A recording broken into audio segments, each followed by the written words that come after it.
World leaders are converging in Phnom this weekend for the first in a series of international summits in Southeast Asia over the coming week, where divisions between major powers and conflict threaten to overshadow talks.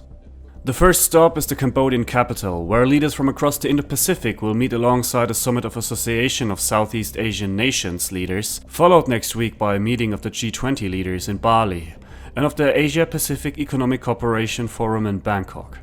The stacked diplomatic lineup will be a test of international appetite for coordination on issues like climate change, global inflation, and rising food prices on the back of Russia's invasion of Ukraine, an economy recovery from the COVID-19 pandemic, and the first time that all three events are being held in person since the outbreak began in 2020.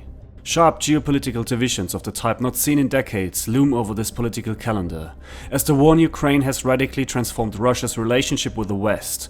The two top global economies, US and China, remain locked in intensifying competition, and the rest of the world is pressed to pick a side. This year's summit will be defined by division in the world.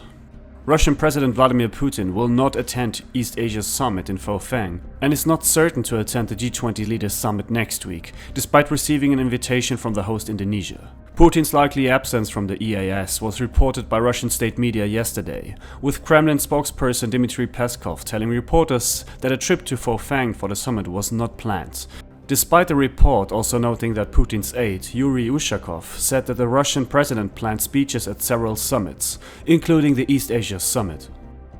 In other news, an explosion on a popular pedestrian avenue in Istanbul has killed 4 people and injured 38. Local media reports and images from the area showed a large number of emergency vehicles in the aftermath of the blast, with at least one person receiving medical attention.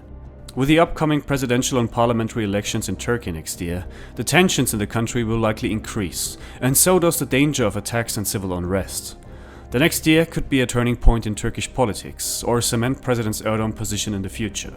If you would like to see more compact reports like this, then like and subscribe and let me know it in the comments below.